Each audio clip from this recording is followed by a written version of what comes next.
नमस्कार। चलिए आज बात करते हैं एक ऐसी दुनिया की जो हमारे साथ साथ चलती तो है पर हमें कभी दिखाई नहीं देती। एक ऐसा इतिहास जो पुरानी कहानियों और मान्यताओं में आज भी जिंदा है, लेकिन जिसे अक्सर गलत समझा जाता है। आज हम इन प्राचीन स्रोतों के आधार पर जिन की रहस्यमयी दुनिया की कुछ परतों को खोलने की कोशिश करेंगे। तो देखते हैं कि इस सफर में हम कहाँ कहाँ जाएंगे। सबसे पहले हम समझेंगे कि जिन आखिर हैं क्या। फिर हम इंसानियत से भी पहले के उनके इतिहास को जानेंगे। उसके बाद एक बेहद डरावनी शादी की कहानी सुनेंगे। फिर हम उनके अलग अलग खतरों के लेवल को समझेंगे और आखिर में इनसे बचने के पारंपरिक तरीकों पर भी नजर डालेंगे।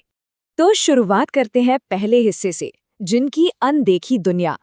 ये नाम तो हम सबने कहानियों में सुना है, पर क्या हम जानते हैं कि जिन्हें हम आमतौर पर भूत प्रेत समझते हैं, ये उनसे कितने अलग है? तो सबसे पहला और सबसे जरूरी सवाल, आखिर ये जिन है क्या? हमने अलादीन की कहानियों में तो इनके बारे में सुना है, पर उन किस्सों से हटकर इनका असली मतलब क्या है? चलिए इसे थोड़ा गहराई से समझते हैं।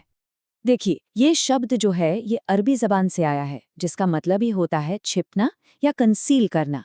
और यही इनकी सबसे बड़ी पहचान है। सोचिए, ऐसी हस्ती जो हमें देख सकती है पर हम उसे नहीं देख सकते। इसी छिपे हुए होने की खासियत की वजह से इन्हें ये नाम मिला। अच्छा, अब एक बहुत बड़ी गलतफहमी को दूर करते हैं। लोग अक्सर जिन और भूत प्रेत को एक ही चीज समझ लेते हैं, पर ऐसा बिल्कुल नहीं है। भूत, जैसा कि माना जाता है, मरे हुए इंसानों की आत्माएं हैं, लेकिन जिन, वो एक पूरी की पूरी अलग स्पीशीज हैं। मान्यताओं के मुताबिक उन्हें बिना धुएं वाली आग से बनाया गया है। इसका साफ मतलब है कि उनके पास अपनी सोचने समझने की शक्ति है, अपनी मर्जी है, और वो इस दुनिया पर असर डाल सकते हैं। तो ये तो हुई उनकी पहचान की बात। अब जरा उनके इतिहास में झांकते हैं। और ये कोई आज की बात नहीं है, हम बात कर रहे हैं इंसानों के आने से भी बहुत बहुत पहले के वक्त की। एक ऐसी प्राचीन सभ्यता की कहानी जो इस धरती पर हमसे भी पहले मौजूद थी। इस टाइमलाइन पर नजर डालिए। धार्मिक ग्रंथों के अनुसार इंसानों से पहले ये धरती जिन्नों का घर थी। और सिर्फ जिन ही नहीं, हिन, बिन, जान जैसी और भी प्रजातियां यहाँ रहती थीं। पर सब कुछ ठीक नहीं था। उनके बीच एक जबरदस्त जंग छिड़ी, जिसमें जिन्नों के राजा को इब्लीस ने हरा दिया। और इसी बड़ी जंग के बाद जो हारी हुई फौजें थीं, वो दुनिया के वीरान कोनों में पहाड़ों में जा छिपीं। और उसके बाद इस धरती पर इंसानों का दौर शुरू हुआ।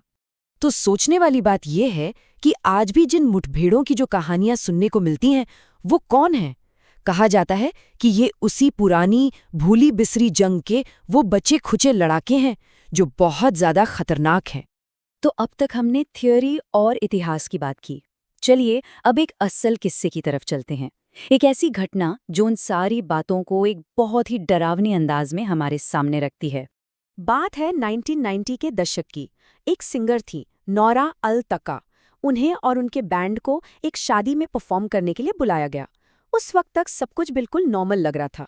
जब वो वेन्यू पर पहुंचे तो देखा कि एक बहुत बड़ी सुनसान सी हवेली है। मेहमानों ने उनका स्वागत भी किया, लेकिन पहली अजीब बात तभी हो गई जब किसी ने उनसे हाथ मिलाया तो उनका जिस्म भट्टी की तरह तप रहा था।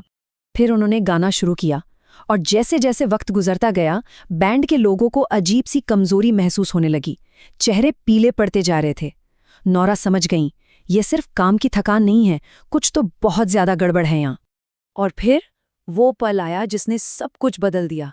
मेहमानों के बीच एक औरत नाच रही थी, और अचानक नाचते नाचते उसकी स्कर्ट थोड़ी ऊपर उठी, और बैंड वालों की नज़र उसके पैरों पर पड़ी। वो इंसानी पैर नहीं थे, वो एक बकरी के खुर थी। बस ये देखते ही उनके होश उड़ गए। वो जैसे तैसे अपनी जान बचाकर अंधेरे में वहां से भागे। बाहर सड़क पर उन्हें एक आदमी मिला, और जब उन्होंने उसे हवेली के बारे में बताया तो उसने जो कहा वो और भी ज्यादा डरावना था। उसने कहा, कौन सी हवेली? अरे वो तो सदियों से वीरान है, उसके अंदर तो कोई जानवर तक नहीं जाता। तो नौरा की कहानी हमें सोचने पर मजबूर करती है कि वो क्या था।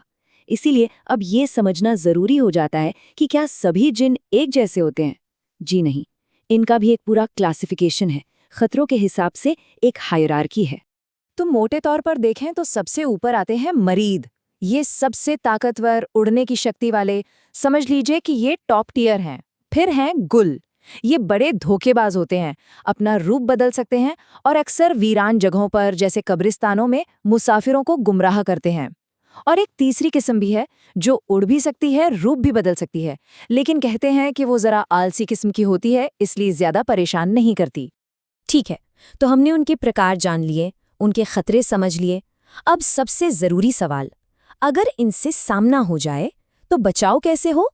तो चलिए अब बात करते हैं उन पारंपरिक तरीकों की जो इनसे बचने के लिए बताए जाते हैं। बचाव से पहले ये जानना भी जरूरी है कि इनसे संपर्क किया कैसे जाता है, खासतौर पर गलत नियत से। ऐसा माना जाता है कि कुछ लोग जो काला जादू करते हैं वो इन्हें बुला सकते हैं। ये भी कहा जाता है कि कुछ खास खुशबुएं जैसे इत्र इन्हें अपनी तरफ खींचती हैं, और अगर इन्हें किसी के पीछे लगा दिया जाए तो उनका एक ही मकसद होता है, उस इंसान की जिंदगी से सुकून और खुशी खत्म करके उसे बिल्कुल अकेला छोड़ देना। तो फिर इनसे बचने के लिए क्या किया जाए? पारंपरिक मान्यताओं में 3 चीजें बताई गई हैं। स्टेप 1, अपने दिमाग को काबू में रखना। कहा जाता है कि ये सबसे पहला वार सोच पर करते हैं, तो अपने विचारों को मजबूत रखना जरूरी है। स्टेप 2, पवित्र आयतों को पढ़ना।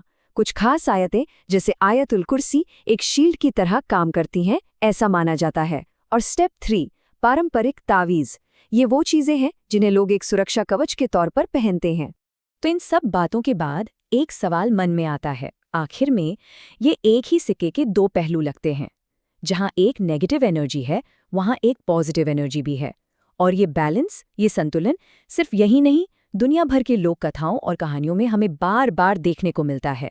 तो आज की हमारी ये पड़ताल जिनों की दुनिया पर थी, पर क्या ये कहानी यहीं खत्म होती है, या फिर हमें हिंदू माइथोलॉजी के असुर या फिर क्रिश्चियन परंपरा के डीमंस जैसी दूसरी अनदेखी ताकतों को भी समझना चाहिए?